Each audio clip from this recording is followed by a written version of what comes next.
వచనతో ఆరాధించడానికి కృపనిమ్ము. సమయోచిత సాయాన్ని నాకు అనుగ్రహించి మీరే మయం పొందమని యేసు నామమున స్తుతించి ప్రార్థించి వేడుచున్నాము తండ్రి. ఆమేన్.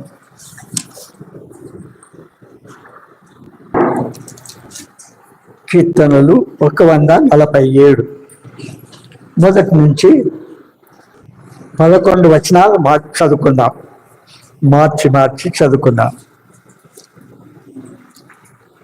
యెహోవాను స్తుతించుడి,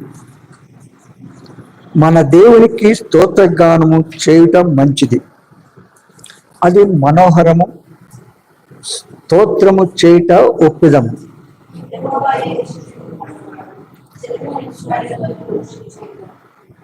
గుండె చెదరిన వారిని ఆయన బాగు చేయువాడు, వారి గాయములు కట్టువాడు. నక్షత్రము సంఖ్యను ఆయన నియమించి ఉన్నాడు, వాటికన్నిటికీ పేర్లు పెట్టుతున్నాడు.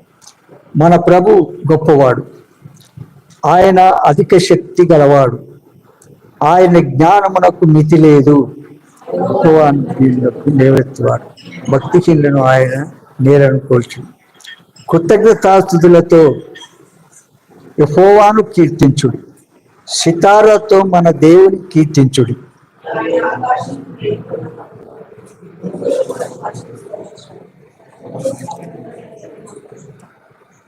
పశువులకు అరచుచుండు పిల్ల కాకులకును ఆయన ఆహారం ఇచ్చువాడు.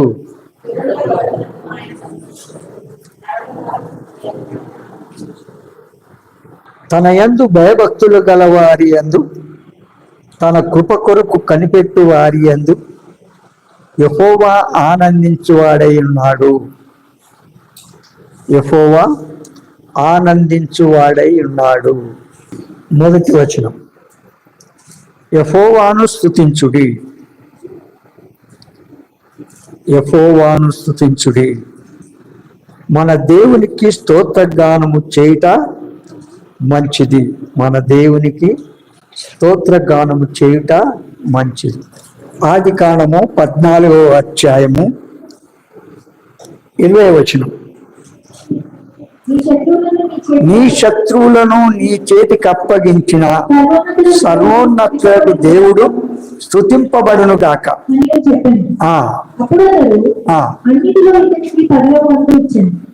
అన్నిటిలో ఎంత ఇచ్చిండు? అన్నిటిలో అంటే దేంట్లో అనుకుందాం? ప్రభు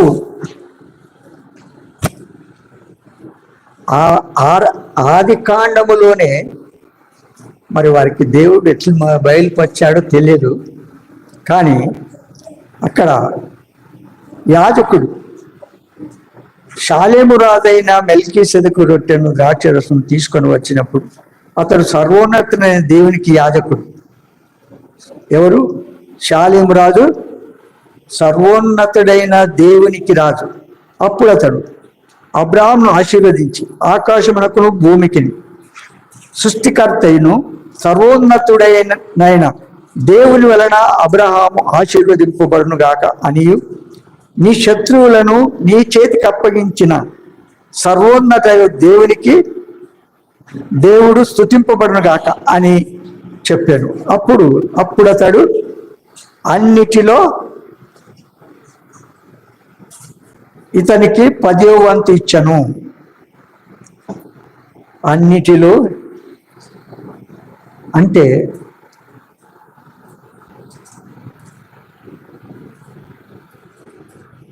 ఎంత నమ్మకమైన వాడు. అబ్రహాంతో దేవుడు మాట్లాడుతున్న వాటన్నిటిని సంపూర్ణ విధేయత చూపించి దేవుని యందు భయభక్తులు కలిగి మరి చెడుతనాన్ని విసర్జించి యాజకుని ద్వారా దేవుడు మాట్లాడుతూ ఉన్నప్పుడు సంపూర్ణంగా తాను నమ్మి విజయము సాధించినప్పుడు, తన ప్రార్థనకు జాబ్ దొరికినప్పుడు ఆ ప్రభువుకు ఏం చేస్తున్నాడు? స్తుతిస్తూ ఉన్నాడు, ప్రభువును స్తుతిస్తున్నాడు. నిర్గమకాండము 18 అధ్యాయం. నిర్గమకాండము 18 అధ్యాయం 10వ వచనం.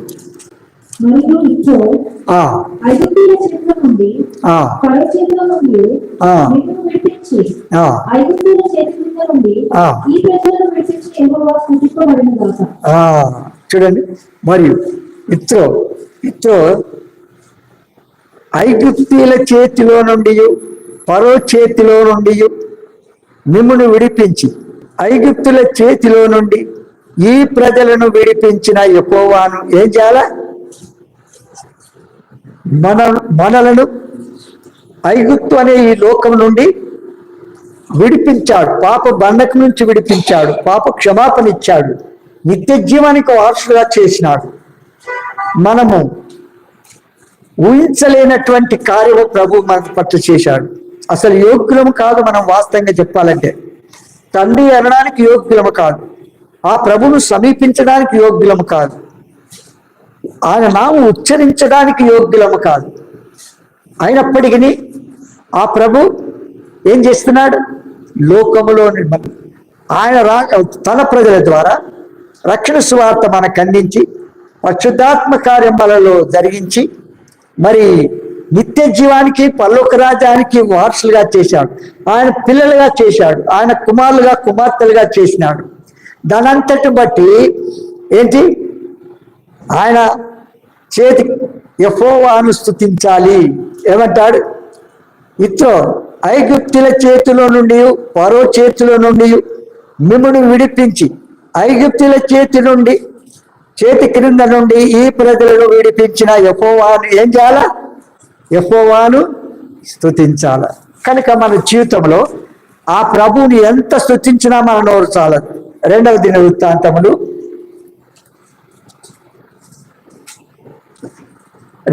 దినవృత్తాంతములు 30 అధ్యాయం 35-6 వచనాలు. కావున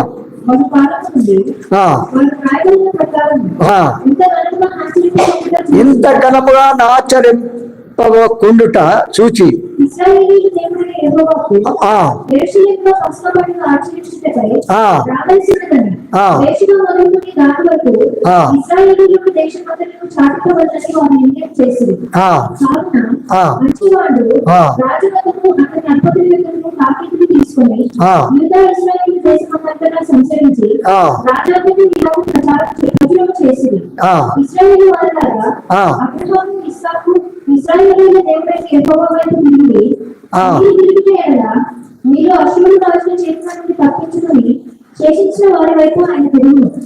కనుక దేవుని ప్రజలు ఎవరు తట్టు తిరగాల?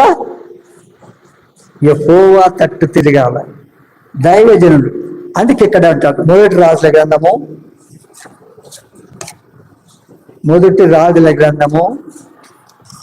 17వ అధ్యాయం 2వ వచనం. 2 నుంచి 4 చదవండి.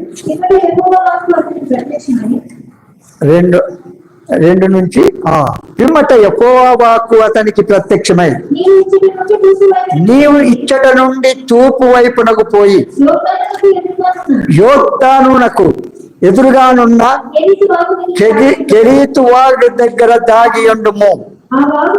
ఆ వాగు నీరు నీవు తాగుదు, అచ్చటికి నీకు ఆహారము తెచ్చినట్లు నేను కాకోలములకు ఆజ్ఞాపించిదినని అతనితో తెలియజేశాను. ఇక్కడ ఆహాబు రాజుతో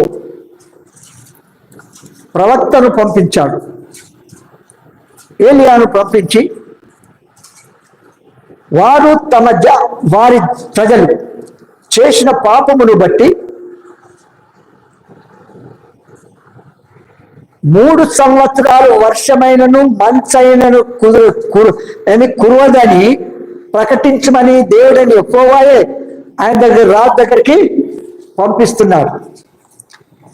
రాజు దగ్గర ఇక్కడ అంటారు చూడండి, ఏలియా అంటారు చూడండి. ఏమని మొదటి 2 వచనాలు చదవండి.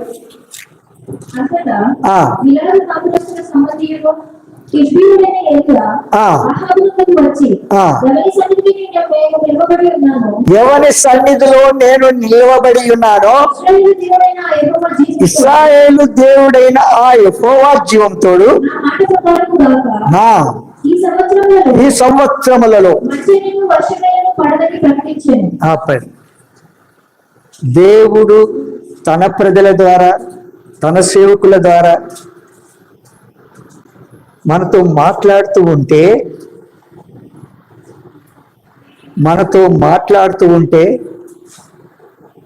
మనకేమొస్తుంది? కోపం వస్తుంది. మాట్లాడుతుంటే సరి చేసుకునే దానికి బదులుగా కోపోద్రేకులు అవుతున్నారు ఈ దినాల్లో. వాస్తవమైన రీతిగా ప్రవక్త వాస్తవం సంభవించబోయే సంగతులు, దేవుడు తన నోట ఉంచిన సంగతులు ఆహాబు రాజుతో చెప్తున్నాడు. అవునా? ఆహాబు ఆ మాటలు విని ఏలియాను చంపడానికి వెళతాడు అనే సంగతి దేవుడికి ముందుగానే తెలుసు. ఈ మాటలు చెప్పి అక్కడి నుంచి వెళ్ళిపో. అక్కడి నుంచి ఎక్కడ వెళ్ళాలా? కెరీతు వాగు దగ్గరికి వెళ్ళి అక్కడ దాక్కోమన్నాడు. దేవుడే ఆ విధంగా చెప్పాడు. చెప్పినాడా? చెప్పాడు. ప్రవక్త దేవుడు చెప్పినట్టుగా విధే చూపిస్తున్నాడు. దేవుడు చెప్పమన్న మాట పలుకుతూ ఉన్నాడు. ఈ దినాల్లో దేవుడు చెప్పినట్టుగా పలుకుతూ ఉంటే తప్పుగా అర్థం చేసుకొని ఆత్మీయ స్థితి దిగదారిపోయి అంతము ప్రభుత్వం ముగిస్తారో లేదో తెలియదు. శేషంలో కూడా కొంతైనా ముగిస్తారో లేదో తెలియదు. ఎందుకు? ప్రజలకు అనుకూలమైన మాట పలకాల, అది వారికి సంతోషం. అవునా? మన నిజస్థితిని మనం చూపించినప్పుడు థ్యాంక్స్ చెప్పాలి దేవునికి. వాస్తవంగా చెప్పాలంటే కృతజ్ఞత చెల్లించాల. మనం అట్లే ఉండి నువ్వు బాగున్నావు అని అంటే ఒక స్టోరీ గుర్తొస్తుంది. ఒక సేవకుడు కర్నూల్లో, మీకు తెలుసు, ఆ సేవకుని దగ్గరికి ఒక సిస్టర్ వెళ్ళి ప్రార్థన చేయించుకోవడానికి వెళ్ళింది. అన్నా, నాకు దగ్గు ఉంది, ఈ దగ్గు తగ్గడం లేదు, టాబ్లెట్స్ అది చేసిన, నాకు ప్రార్థన చేయండి అన్నా పోయింది. ఆ సేవకుడు సలహా ఇచ్చాడు. ఏమంటే, ఉమా నువ్వు స్కానింగ్ అని ఎక్స్రే తీసుకో, అప్పుడు తీసుకుంటే నీకు నిజమైన రిజల్ట్స్ తెలుసుకుంటావు, వారు ట్రీట్మెంట్ ఇస్తారు, తగ్గిపోతుంది అన్నాడు. అంటే సేవకుని మాట లెక్క చేయలేదు. నాకు కొద్దిగా తగ్గుంది అని ఏం చేయలేదు, మాత్రలు వాళ్ళే ఏదో తనకు తెలిసిన మాత్రలు వాడుకుంటూ పోయింది. అట్లా 2 నెలల తర్వాత ఆ దగ్గు ఊపిరితిత్తులు పాడైపోయింది. 2 ఊపిరితిత్తులు పాడైపోయినాయి. నువ్వు ఇది ఉండవు, బతకవు, సస్తావు అన్నాడు. ఇంత లేట్ ఎందుకు చేసినావంటే, ఆ సేవకుడు మళ్ళీ అన్న ప్రార్థన చే, నేను చెప్తే విన్నావమ్మా, నాకంత తెలుసు అన్నట్టుగా ప్రవర్తిస్తా ఏం జరుగుతుంది? ఇక్కడ దైవజనుడు ఏలియా దేవుడు తన నోట ఉంచిన మాటను ఏం చేస్తున్నాడు? వారు ఎవరైనా సరే, రాజులు కావచ్చు, ఇంకెవరైనా కావచ్చు, నిజస్థితిని చూపిస్తున్నాడు. దేవుడు చెప్పినమన్న మాట చెప్తూ ఉన్నాడు. దానికి రాజు ఏమో అత్యాగ్రహం తెచ్చుకున్నాడు, చంపడానికి వెనుకాడకుండా వెంటాడినాడు. ఈ దినాల్లో ప్రజలు అలాగున్నారు, సత్యవాక్యం విధే చూపించరు, లోబడే స్వభావం లేదు. పరిశుద్ధాత్మ దేవుడు మనల్ని ప్రేరేపిస్తూ వచ్చినప్పటికీ ఆ ప్రకారం నడుచుకోలేని వారుగా కొనసాగుతున్నారు. అయితే దేవుడు చెప్పిన రీతిగా ప్రవక్త కెరీతు వాళ్ళ దగ్గర ఉన్నాడు. ఆడ ఎండలు ఉన్నాడా, చెట్టు కింద ఉన్నాడా, ఏమున్నదా తెలియదు. అక్కడ వాగు దగ్గర వాగు నీళ్లు పారుతూ ఉన్నాయి అప్పటికి. అయితే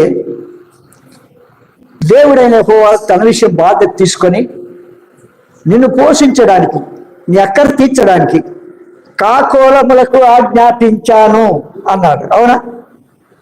కాకోలముల ద్వారా పంపించిన ఆహారం ఉదయం సాయంత్రం అట్లా ఎన్ని దినాలు చేసినాడో తెలియదు, ఎన్ని దినాలు తెలియదు. ఆ తినుకుంటూ ఆ వాగు నీరు తాక్కుంటూ ఉన్నాడు. ఇంకా ఈ ఆహాబు రాజు దేశమంతా కూడా మరి ఎవరిని సైనికులను పంపించాడు. ఈ వ్యక్తి ఎక్కడున్నాడో, ఎందుకు మంచు కురవలేదు, వర్షం పడ్డం లేదు, ఇలాంటి శాపం పెట్టి వెళ్ళిపోయినాడు. కథం చేద్దామని ఏం చేసినాడు, ఎంత మందిని ఎన్ని దేశాలంతా తిప్పించాడు, కానీ అడ్రస్ ఎవరికి దొరకలేదు. దేవుడు చెప్పిన స్థలానికి వెళ్ళాడు. అందుకే ఇక్కడ అంటాడు, ఏమంటాడు, యెహోవా జీవము తోడు నా మాట ప్రకారము గాక ఈ సంవత్సరములలో మంచైనను వర్షమైనను పడదని ప్రకటించెను. వాస్తవముగా ఉన్నది ఉన్నట్టుగా దైవ సేవకులు చెప్తే దాన్ని నమ్మరు. కల్పనా కథలు ఎన్ని చెప్పినా నమ్ముతారు ఈ దినాల్లో. కనుక మన జీవితం యెహోవాని ఏం చేయాల, యెహోవాను స్తుతించుడి, మన దేవునికి స్తోత్రగానము చేయుడి, మన దేవునికి స్తోత్రగానము చేయుడి. 84వ కీర్తన, కీర్తనలు 84.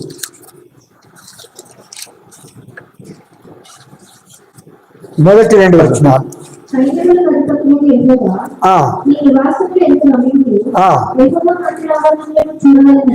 యెహోవా మందిరావనములను చూడవలనని నా ప్రాణం ఎంతో ఆశపడుచున్నది, అది సొమ్మసిల్లుచున్నది. జీవము గల దేవుని దర్శించుటకు నా హృదయమును నా శరీరమును ఆనందంతో కేకలు వేయుచున్నది. అబ్బా, ఈనాడు చూడండి, సత్యవాక్యమును వాస్తవమైన రీతికి తెలియజేయటం ద్వారా ఏం జరుగుతుంది, యెహోవా మందిర ఆవరణలో చూడవలనని నా ప్రాణం ఎంతో ఆశపడుచున్నది, అది సొమ్మసిల్లుచున్నది. జీవము గల దేవుని దర్శించుటకు నా హృదయమును నా శరీరమును ఆనందంతో కేకలు వేయుచున్నది. మన సంతోషం ఎలాగున్నది, మన జీవితం ఎలాగున్నది.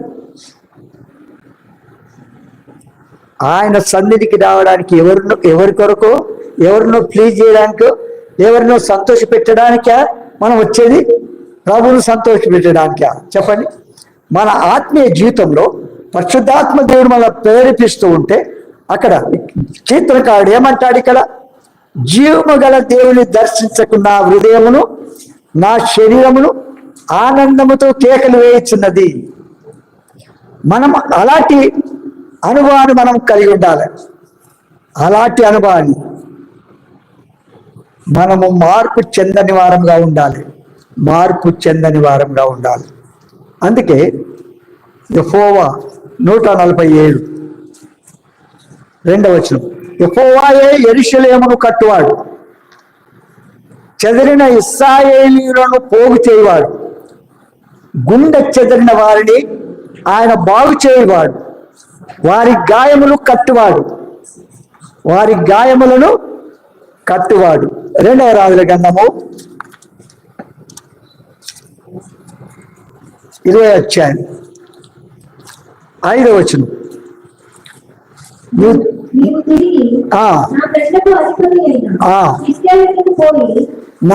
ఇక్కడ చూడండి, నీవు తిరిగి నా ప్రజలకు అధిపతి అయిన హిజ్కియా యొద్దకు పోయి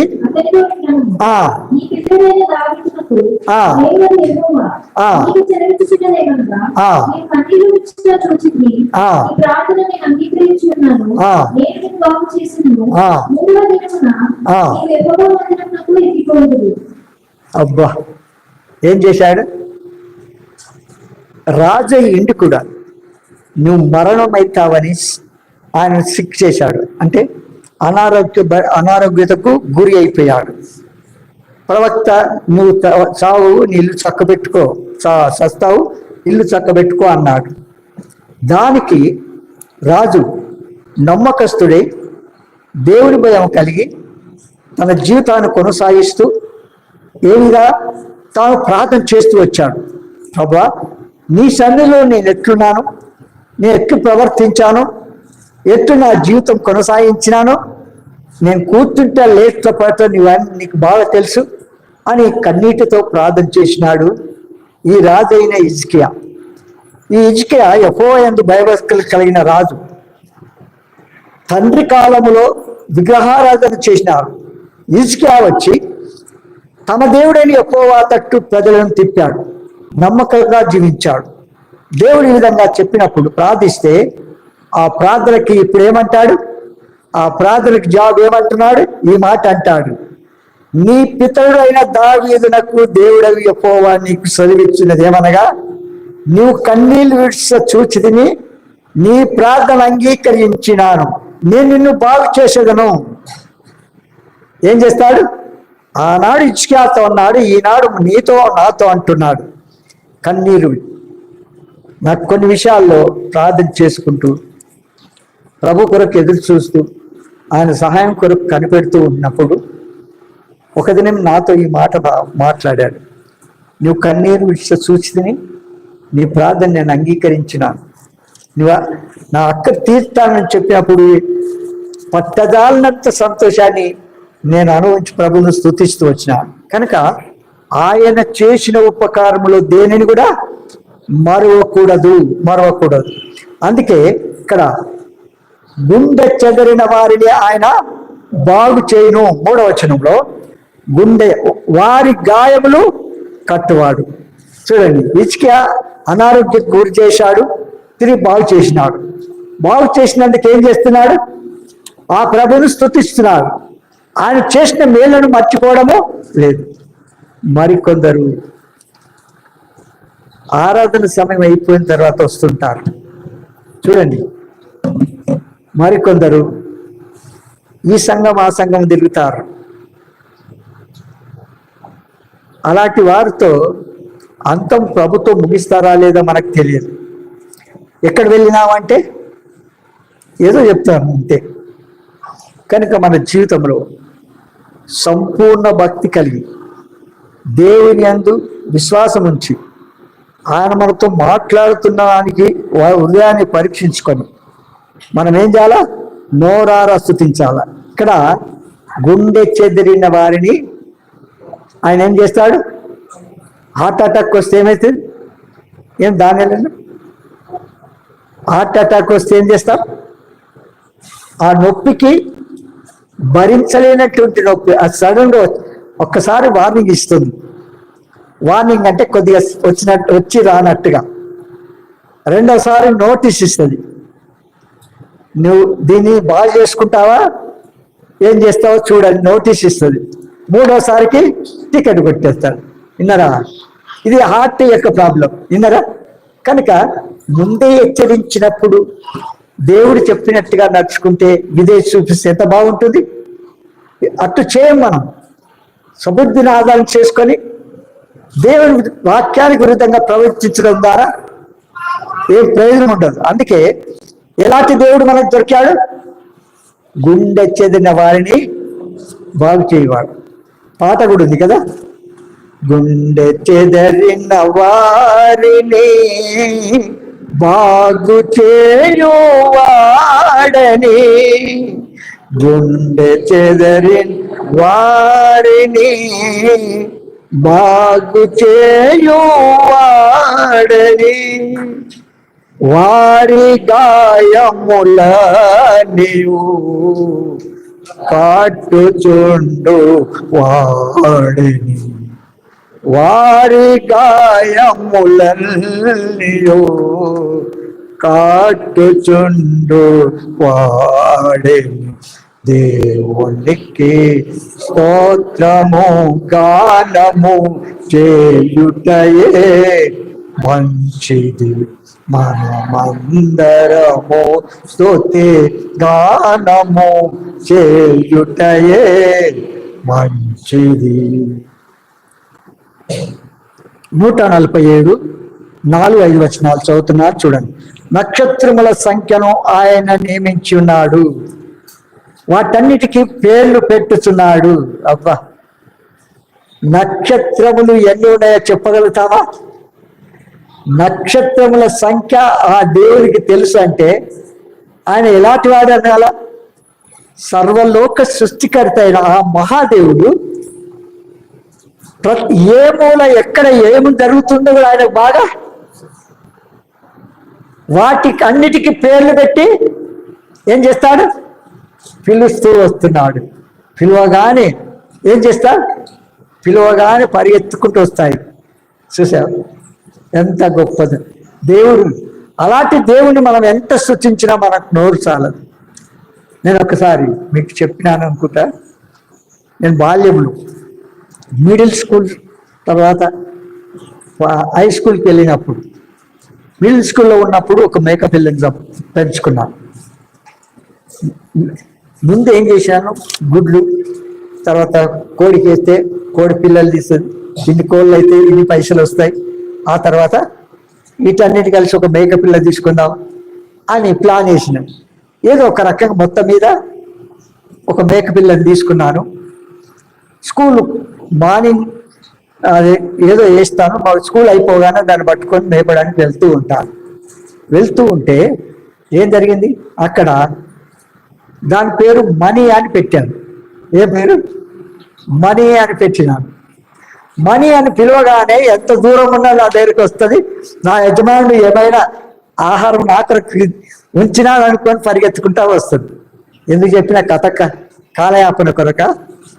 ఎందుకు చెప్పిన? నక్షత్రముల సంఖ్యను ఆయన నియమించున్నాడు, వాటన్నిటికీ పేర్లు విన్నావా? ఎన్ని నక్షత్రములైన ఉండని కాక వాటన్నిటికీ పేర్లు పెట్టాడు. పేరు పెట్టి ఇలాగానే పరిగెత్తుకుంటూ వస్తాయి. విన్నారా? మనం మందిరంలో ఉన్నాము, దేవుని వాక్యం విని ప్రభు ఏం చెప్తున్నాడు, మనం ఏం చేస్తున్నాం అనేది ఆలోచించుకోవాలి. కనుక ఆయన అలాంటి దేవుని మనం ఎంత సృష్టించినా మన నోరు చాలా. మన ప్రభు గొప్పవాడు, ఆయన అధిక శక్తి గలవాడు, ఆయన జ్ఞానమునకు మితి లేదు. ఆయన జ్ఞానమునకు మితి లేదు. 145 3వ వచనం. ఎవరు? యెహోవా మహాత్మ్యము గలవాడు, ఆయన అధిక స్తోత్రము నొందదగిన వాడు, ఆయన మహత్యము గ్రహింప శక్యము కానిది. ఎవరిది? యెహోవాది. ఆయన మహత్యము గ్రహింప శక్యము కానటువంటిది. ఇర్మియా గ్రంథము 32వ అధ్యాయం.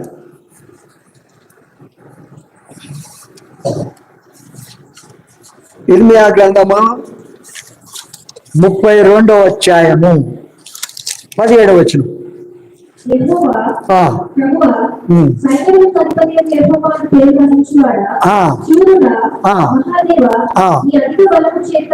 చూసావా?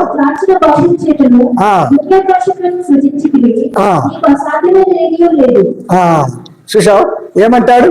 యెహోవా ప్రభువా, సైన్యములకు అధిపతి యెహోవా అను పేరు వహించువాడా, శూరుడా, మహాదేవ, నీ అధిక బలము చేత చాచిన బావు చేతను భూమి ఆకాశములను సృజించితివి. నీకు అసాధ్యమైనది ఏది కూడా ఆయనకు అసాధ్యమైనది ఏదైనా ఉన్నదా? చెప్పండి సుధా. దేవునికి అసాధ్యమైనది ఏదైనా ఉన్నదా? ఉందా? ఒక్కటి ఉంది. ఏంది చెప్పండి? అది మీరు ఫిలప్ చేసుకోండి. విన్నారా? అది సస్పెన్స్లో పెడతాను నేను. తర్వాత చూడండి, మత్తయి సువార్త 26వ అధ్యాయము, 19వ అధ్యాయము 26వ వచనం.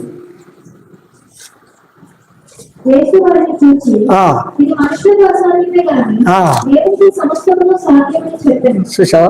దేవునికి సమస్తము సాధ్యము, అసాధ్యమైనది ఏది లేదు.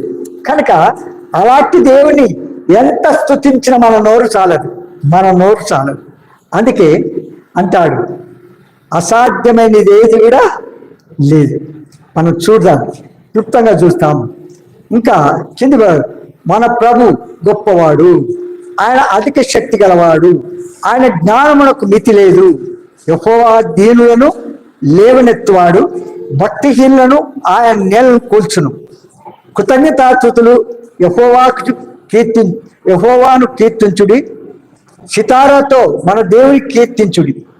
ఆయన ఆకాశమును మేఘములతో కప్పువాడు, భూమి కొరకు వర్షమును సిద్ధపరచువాడు, పర్వతముల మీద గడ్డి మొలిపించువాడు, పశువులకు అరచుచుండు పిల్ల కాకులకు ఆయన ఆహారం ఇస్తున్నాడు.